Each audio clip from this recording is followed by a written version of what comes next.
So what do you got there, Tim? Any Shep questions? Oh my God, yeah, yeah. Yeah. So Danny and I have been doing this for a few months now, and it's been a lot of fun, and we've had a chance to talk to a lot of people. But I got to say, Shep, there's been nobody that I've been more excited to talk to than you for a million reasons. You are, the commercials for the most interesting man in the world. I think that's you. Thank you. Yeah, and just my first question is, as a parent of a teenage daughter who just graduated high school yesterday. Thank you very much. A lot of kids today are having struggles with anxiety and being comfortable in their own skin. And you seem like a guy who's always been comfortable in your own skin. I don't know if that's the case, but if it is, what's your secret? What advice do you have? Yeah, no, I definitely am not someone who was comfortable in my own skin. You're not? I wasn't. Okay. I mean, I definitely was sort of aware that I was headed for a crash. I was very successful, young age, had all the signs of someone who should have been happy. But when I looked down, my knee was shaking. There was sweat under my armpits. A lot of self-worth issues, just a lot of stuff. And it was at a time when everyone around me was dying. Morrison gone, Joplin gone, all the people who became successful gone. I got really lucky. I got lucky because I realized I was in trouble. I didn't quite know how to get out of trouble. It's really hard when you're in the midst of those issues to get out.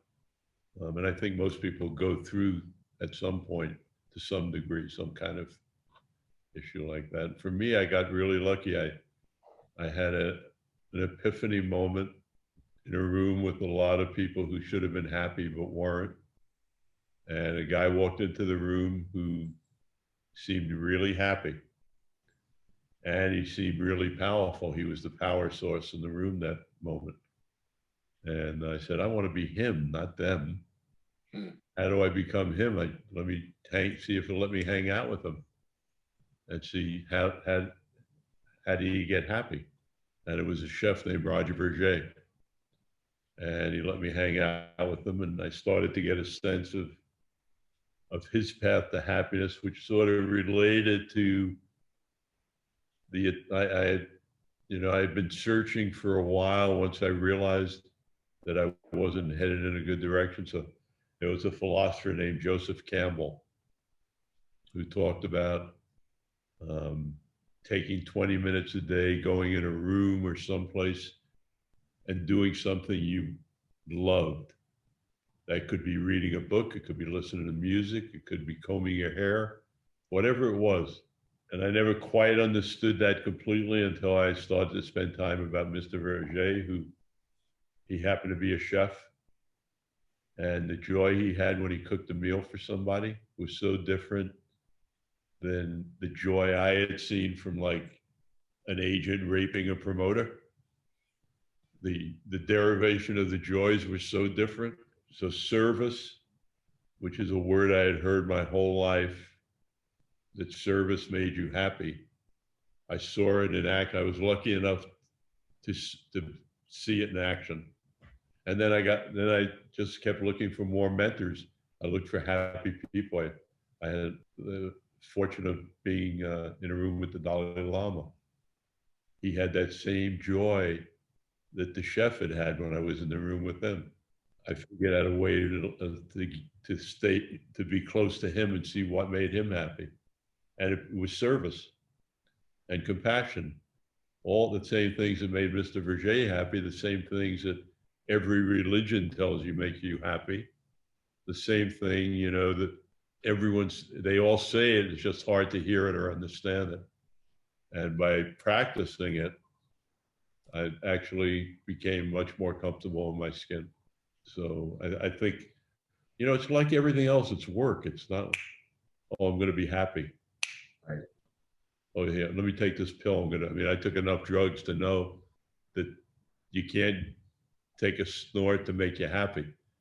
you can't for that second, but you need, you know. So there's nothing in life that's good that comes like that I've seen so far. And I think getting comfortable in your skin takes work. If you don't, I think, you know, when you're a baby, you have that innocence.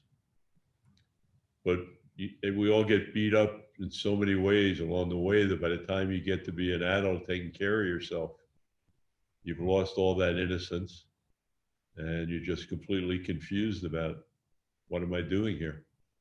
What am I supposed to be doing here? What's it all about, Alfie? All those kind of things. So that's a long answer to a short question, but It's a great answer.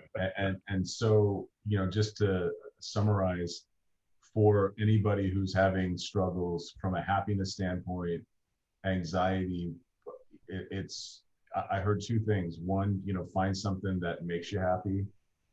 But I think maybe more important is serve others and make other people happy. Go to a homeless shelter and feed them one day. Help feeding them. Go do some things of service, and you'll see that it's not only is a great thing to do, but it'll show you how lucky you are. Yeah.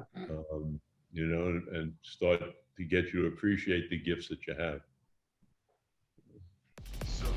All Access with Danny Zalesko and Tim Richards.